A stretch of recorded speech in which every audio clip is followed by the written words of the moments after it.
welcome to the Blessed Life, week 52. You've made it. We've all made it.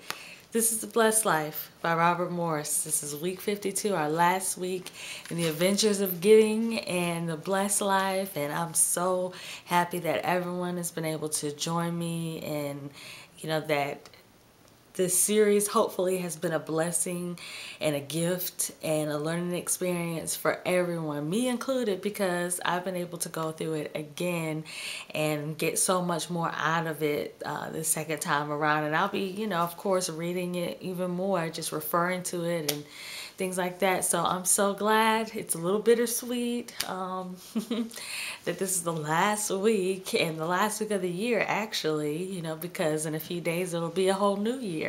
And hopefully that you'll have more adventures in giving, and that your hearts have been transformed. So anyway, let's get right into this last week and see what Robert has in store, and see what God has in store for this last week. You never know. All right, so let's get into it.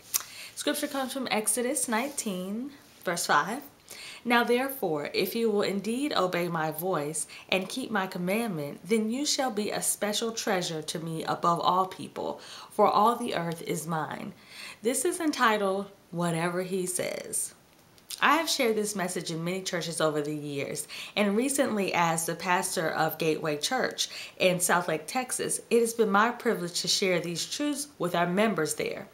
We are a young church in several respects. As I write, only 6 years have passed since our very first service. Since then, the Lord has increased our numbers dramatically. Today, we are a diverse church with more than 10,000 active members. Time and again, I have watched people in our church catch this revelation. God changes their hearts, and they come to the altar with tears, wanting to give. They come to give rather than to receive. They give simply to give, and God richly blesses them as a result. During the preparation of writing The Blessed Life, our church began the construction of our first building. We had a strong desire to build without debt, if possible, and so as a church, we had set aside a weekend for miracle offering. Now, we call it a miracle offering not because we wanted to see a miraculous amount of money come in, but because we wanted to see God do a miracle in our hearts. Our staff and lay leadership longed to see God take us to a new level of selflessness and generosity. We wanted to be changed from takers into givers. The Lord directed us to designate this offering as an opportunity for Him to do that kind of miracle in us. That's why I ask people to give the largest possible gift they could give. I encourage what we described in the previous chapter as an extravagant gift to the Lord. When the wise men came to Jesus, they didn't bring small gifts. They brought extravagant gifts because they wanted to worship the Lord. I knew that as a pastor, I wasn't exempt from this call to extravagant giving. On the contrary, there is no way I could expect our people to do something I wasn't willing to do myself. So my wife and I began to pray about what we were to give. 1 week before the scheduled miracle offering weekend, Pastor Jimmy Evans from Trinity Fellowship Church in Amarillo ministered in our weekend services. Trinity Fellowship was instrumental in planning our church, and Jimmy Evans has been powerfully used by God as a mentor to me and as an apostle to our body. That weekend, Jimmy preached a wonderful message titled, What Mary Knew About Miracles. It was taken from John 2, where Jesus does his very first miracle, turning water into wine, in the presence of his mother, Mary. Pastor Jimmy centered his message on the instruction Mary gave the servants at the wedding. Whatever he says to you, do it. John 2, verse 5. He rightly pointed out that this instruction is basically the key to receiving a miracle from the Lord. Whatever Jesus says to do, you do it. This certainly applies to financial miracles too. When it comes to giving, whatever He says, do it. If He says give $1,000, do it. If He says give $100,000, do it. Jesus took what He had in the natural, water, and turned it into something supernatural, miracle wine. That's what God does with our finances. He takes what is natural and turns it into something supernatural. Whatever He says, do it. It's the key. This is basically the same principle I described earlier in week 32 as the IO principle, the instant obedience principle. As soon as you hear God say it, do it. The following week, with the principle involved in the water into wine miracle in Cana firmly established in our minds, we placed large water pots in front of the sanctuary to serve as offering baskets. After I preached that day, I watched people come forward to place their extravagant offerings to the Lord in those earthen water pots. I watched many couples and individuals stand there with tears streaming down their faces, praying and consecrating themselves and their offerings to God. It was a serious convocation that day. I watched as people's hearts were broken and changed. I saw ties to the temporal things of this world cut as God's people freely invested in the eternal.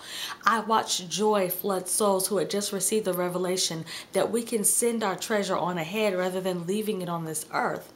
I saw families that I knew were going through difficult times come forward saying, Father, in faith, we're going to acknowledge that you are Lord, and that even in this situation, we're going to trust you to work a miracle in our family. In the weeks and months that we have followed that remarkable weekend, the testimonies have flowed in consistently. In family after family, God showed himself faithful to reward cheerful, thankful, generous givers. And one of many testimonies came out of that weekend was mine. This next section is a fresh work in my heart.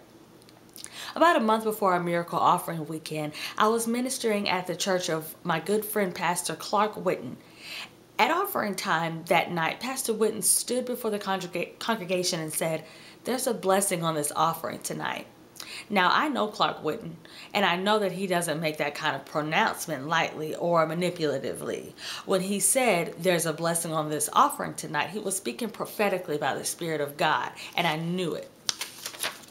When I heard that, I thought to myself, well, if there's a blessing, I'm going to give everything that I can. I want the money I have to be blessed and have the greatest impact for the kingdom.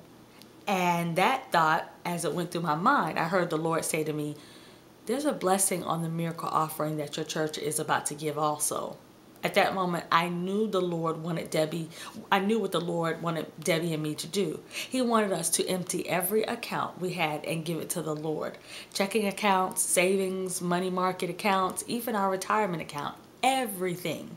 As I have mentioned previously, there have been several occasions when God has prompted us to give away essentially all the money we had. However, most of those occasions were early in our married life. I don't mean to minimize what we did back then. Each time it required a huge leap of faith on our part. But as you may have noticed, it doesn't seem that as we get older, the stakes get higher and higher. It does seem that as we get older, the stakes get higher and higher and things get more complicated. I knew God was directing us, though, because my immediate response wasn't fear or reluctance. On the contrary, I got very excited in my heart. Of course, it's one thing for me to hear from God that we should give away every cent we have. It's another thing for my wife to hear it. And so I went to Debbie and said, "Honey, I think I know what the Lord wants us to do for the miracle offering." "What is that?" she asked. So I told her what the Lord had said. Would you like to know what her response was? I think that's the most exciting thing I've heard in a long time. That was my confirmation. She was excited about it, and so was I. Several weeks later, the time had come to follow through. At our church, we have Saturday evening services as well as Sunday morning services. That Saturday evening of the miracle offering weekend, Debbie and I went down to one of those big water pots with a check for every penny we had. We had liquidated everything. We placed our check in the offering with great excitement. We have learned through the years that when God asks you to do something extraordinary, it's because He wants to do something extraordinary. During morning worship the next day, the Lord spoke something to me that affected me profoundly. From time to time, when I stand before my congregation to preach, I would jokingly ask, "How many of you would rather be in church this morning than in jail?" It's just a lighthearted way to start the service. Well, as we sang that morning, the Lord asked me the same question, only his was serious. The Holy Spirit said, "Would you rather be here than in jail?" Then He reminded me of the road I was on before Jesus came into my life.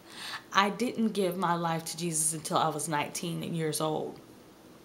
Prior to that day, I was involved in some very bad things. In that moment, the Lord showed me the life from which He had saved me. He gently reminded me of how gracious He has been to me. As He did, I began to weep. I was supposed to get up and preach. I cried all the way through service, through worship, and right up to the point when I was supposed to get up and preach. As I stood before my congregation, I was still a mess. As I have tried to point out in every way possibly that I can in this book, God does a work in our hearts when we give. Once again, that weekend, our extravagant gift had opened the door for God to do a deep, deep work of gratitude in my heart. And I wouldn't trade that work for all the money in the world. Yes, God rewards and blesses us when we give. However, the most precious and lasting blessings that come are often the ones no one can see. So, what about the rest of the story?